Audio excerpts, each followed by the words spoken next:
windows once you go down. You must be crazy if you think that I'ma slow down. Don't wanna hear it talking shit, fuck the drama. Keep it coming, I'ma send you to your mama. Mr. Whip, whip, whip, get the gun down. Dropping bodies in the place till the sun's out. Can't fuck with this, don't even try to put the जुर्म की दुनिया वाकई ही अजीब है। कई बार जो दिखता है असल में वो होता नहीं है, और कई बार जो होता है असल में दिखता नहीं है। एक कत्ल की कहानी भी कुछ वैसी ही है।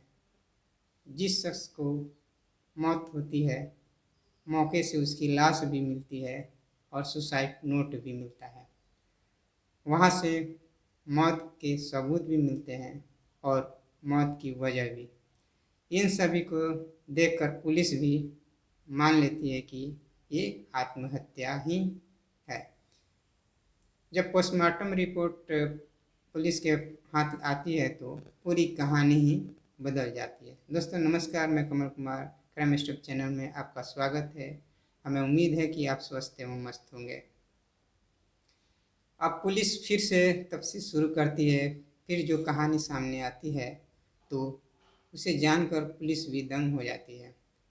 आज क्राइम की कहानी में मध्य प्रदेश के एक बेहद ही सस्पेंस थ्रिलर मर्डर मिस्ट्री की सच्ची कहानी बताने जा रहा हूँ। 29 जून 2019 को भोपाल में मिला था एक कैदी का शव।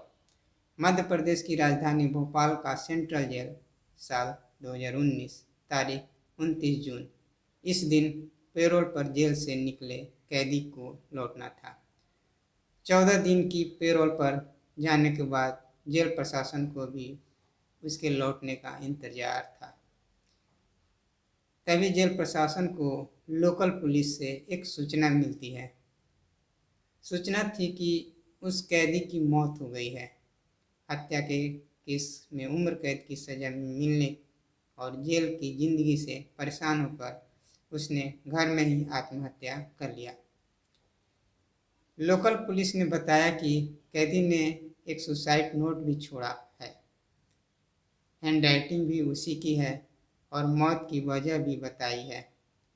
इसलिए अब उसके शव का पोस्टमार्टम कराकर केस को बंद करने की तैयारी है। ये जानकर जेल प्रशासन भी उस कैदी के केस को बंद करने के लिए लोकल पुलिस के फाइनल रिपोर्ट का इंतजार करने लगा। जिस कैदी की मौत हुई थी उसका नाम था राजेश परमार। उम्र तकरीबन 34 साल। वह मध्य प्रदेश के भोपाल के नील वार्ड एरिया के हरिनगर में रहता था।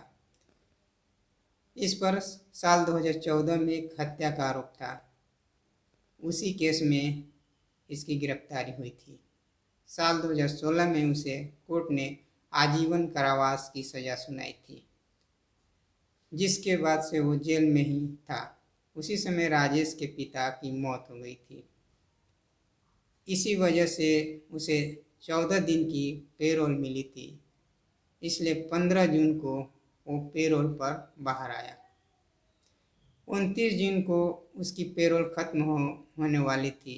इस वजह से उसे हर हाल में 29 जून को जेल में लौटना था।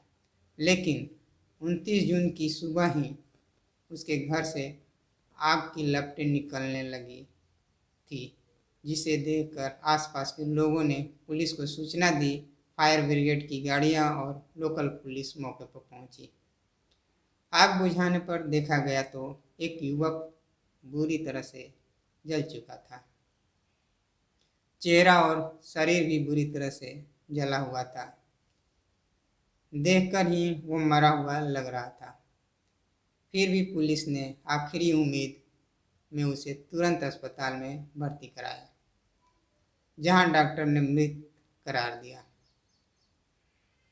अब पुलिस ने घर की तलाशी ली और एक सुसाइड नोट भी मिला, जिसमें लिखा था कि पिता की मौत होने से वो दुखी था। अब परिवार में कोई उसे पैरोल भी नहीं दिलाएगा। इस वजह से वो अब दुनिया से निराश हो चुका है।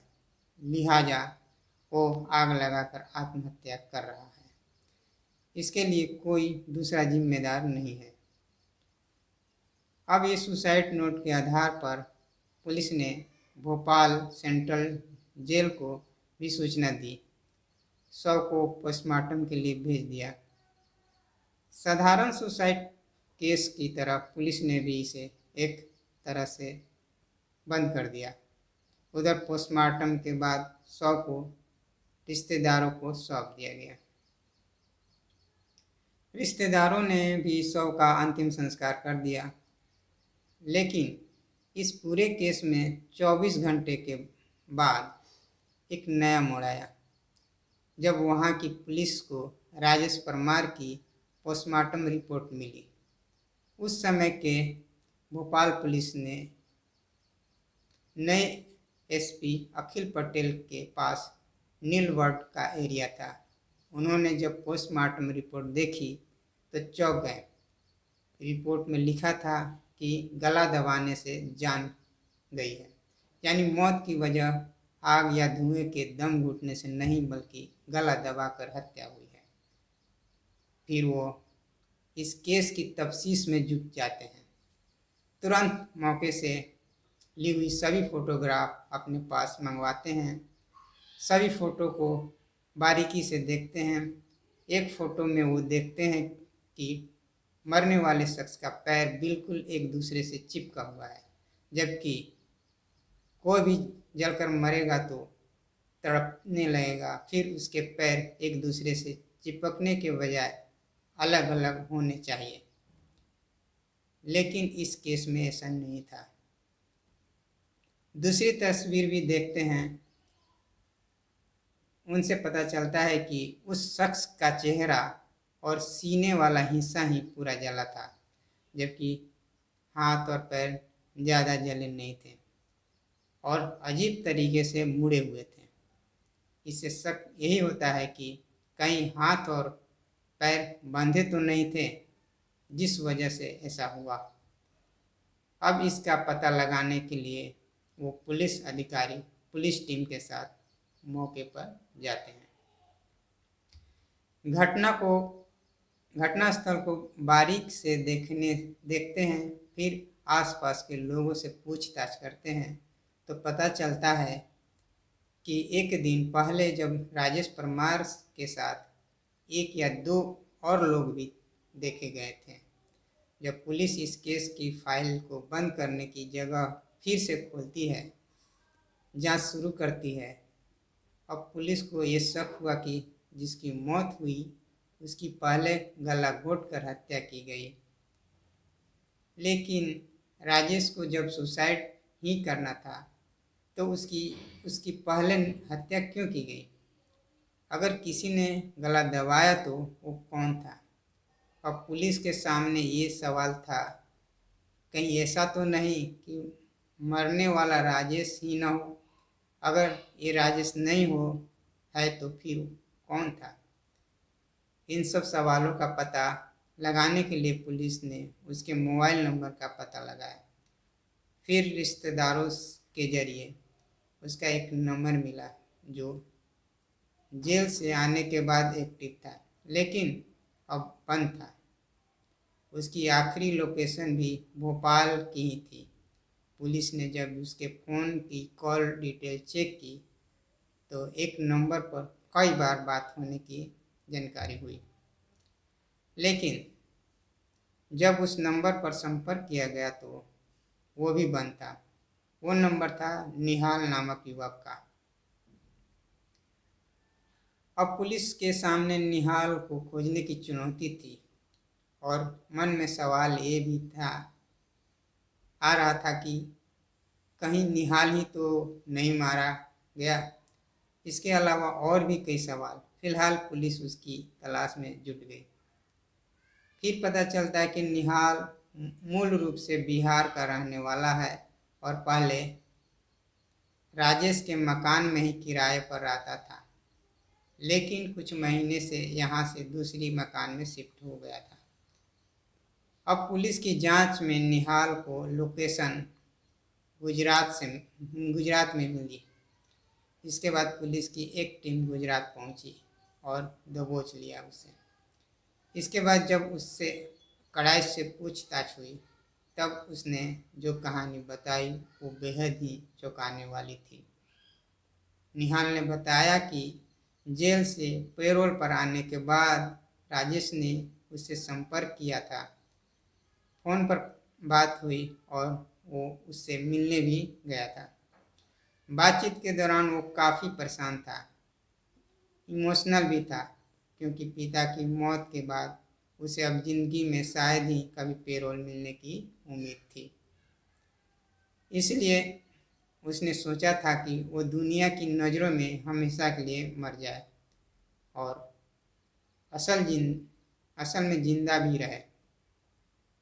इसके लिए उसने कुछ क्राइम सीरियल देखी थी, जिसके बाद एक खौफनाक आइडिया अपनाया। इसके लिए उसने घर में रहने वाली एक मात्र माँ को पूजा करने के बहाने 23 जून को ही बाहर भेज दिया था। इसके बाद साजिश रची कि 29 जून को पैरोल खत्म होने के बाद भी उसे जेल नहीं जाना पड़े, इसलिए 28 जून को ही किसी दूसरे शख्स की अपनी जगह मारकर दूर कहीं चले जाने का तैयारी में जुट गया। इस काम में मदद के लिए उसने मुझे बुलाया, लेकिन मैंने साफ मना कर दिया।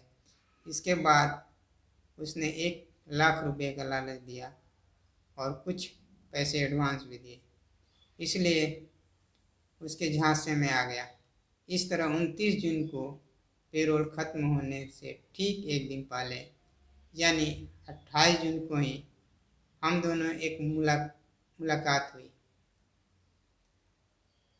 28 जून की शाम को ये दोनों घर पर ही फोन छोड़कर घूमने निकले ताकि लोकेशन ट्रेस न हो सके। इसके बाद एक पेट्रोल पंप के पास राजेश को अपने ही उम्र और लंबाई वाला एक युवक मिला।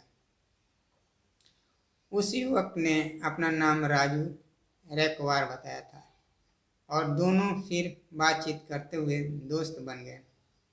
बातों ही बातों में दोनों ने राजू को घर पर पार्टी करने और शराब पीने के लिए तैयार कर लिया।